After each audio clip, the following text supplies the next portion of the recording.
오늘은 좀 어떠셨어요? 여러분, 다음 주일 월요일서부터 3주 동안 요한복음 특별 새벽 기도회를 진행합니다. 비주얼 바이블 요한복음 말씀 그 자체로 영화로 만들어진 영상을 함께 보고 제가 말씀을 전하고 그리고 함께 기도하는 요한복음 특별 새벽 기도를 다음 주 월요일서부터 3주 동안 새벽 5시 반에 본당에서 진행합니다. 여러분 사모하는 마음으로 특별 새벽기도, 사순절 특별 새벽기도 다음 주부터 3주간 동안 새벽마다 하나님께 모여서 함께 말씀 나누고 은혜 나눌 수 있게 되기를 바랍니다.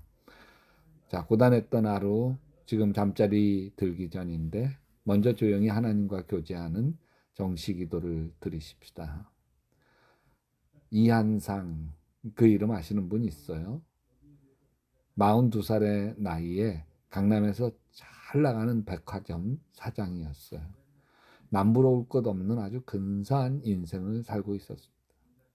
그런데 그가 용서받지 못할 자, 파렴치범, 살인마라는 지탄을 받으면서 감옥에서 7년을 썩어야 했습니다. 중형을 받았지만 연쇄살인범도 아니고 성추행범도 아니고, 그러나 지울 수 없는 큰 죄를 지었습니다. 왜냐하면 그가 운영하던 백화점이 삼풍백화점이었기 때문입니다. 1995년 6월 29일 삼풍백화점 건물이 붕괴되면서 501명이 사망하고 937명이 다쳤고 6명이 실종이 되었습니다. 재산 피해액도 약 2,700억 원에 달했습니다. 아버지도 함께 감옥에 갔는데 그 안에서 병환을 얻어 아버지는 세상을 떠났고, 감옥에 있는 동안 모든 재산은 압류를 당해서 알거지가 되었습니다. 갑자기 벼랑으로 곤두박질이 된 자기 인생을 받아들일 수가 없었습니다. 마음이 안정이 안 됐습니다.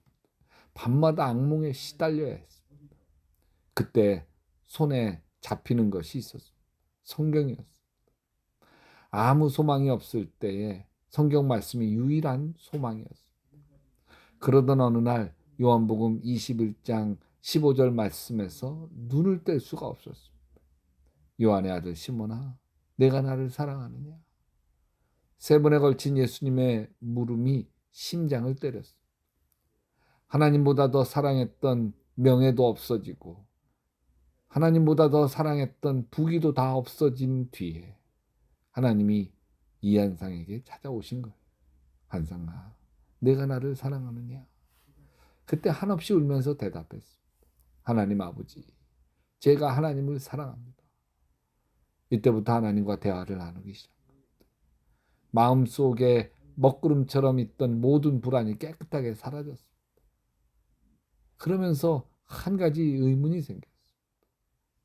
아버지, 제가 죄인이면 저만 죽이시지 왜 그 수백 명의 사람들까지 삼풍백화점 건물 더미에서 죽어야 했습니까? 묻고 또 물었지만 쉽게 답변을 얻지 못했습니다. 오랜 시간이 지난 뒤에 마음에 주신 단어가 있었습니다.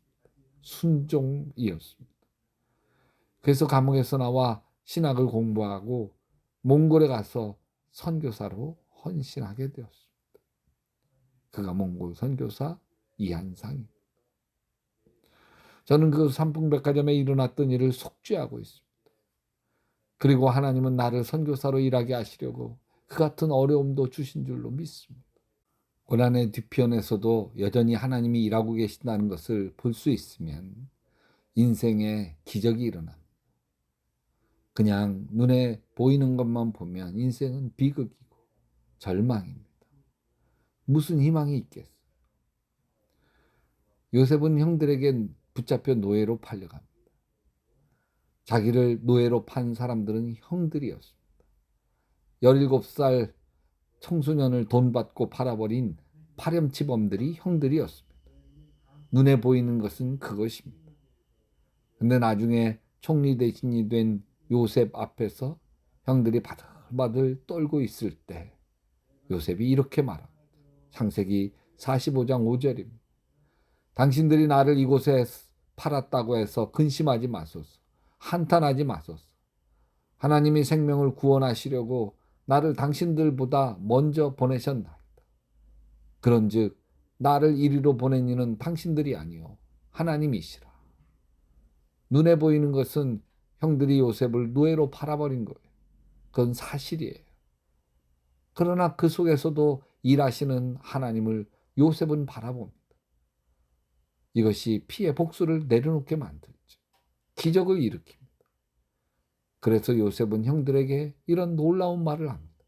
창세기 50장 20절에 당신들은 나를 해하려 하였으나 하나님은 그것을 선으로 바꾸사 오늘과 같이 많은 백성의 생명을 구원하게 하시려 하셨나니 당신들은 두려워하지 마소서.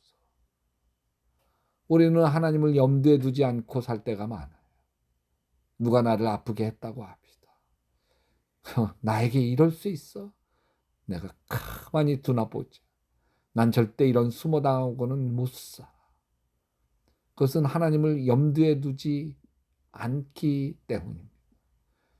그 속에서 일하시는 갈등 속에서도 일하시는 하나님에 대한 믿음이 없기 때문입니다. 하나님, 왜 나로 하여금 이런 아픔을 경험하게 하십니까? 이 아픔을 경험하게 하시는 하나님의 계획과 뜻은 무엇입니까? 내가 깨뜨려져야 하는 것은 어떤 것입니까? 이때 기적이 일어납니다. 하나님을 바라보기 시작하면 기적이 일어납니다. 사랑해 주님, 눈에 보이는 것만 보지 아니하게 하시고 보이지 않는 곳에서 여전히 일하시고 여전히 나와 함께 하시고 동행하시고 나를 빚어가시는 하나님의 손길을 만나게 도와주시옵소서. 주님, 고통스러운 코로나 현실만 보지 아니하게 하시고 이 안에서도 여전히 우리를 빚어가시고 깨뜨려 가시는 하나님의 손길을 만나게 도와주시옵소서. 예수님의 이름으로 기도합니다. 여러분, 요한복음 10독 운동 그리고 성전 방문 1시간 기도 통해서 이 사순절에 주님과 더 가까이 가게 되시기를 주님의 이름으로 축원합니다.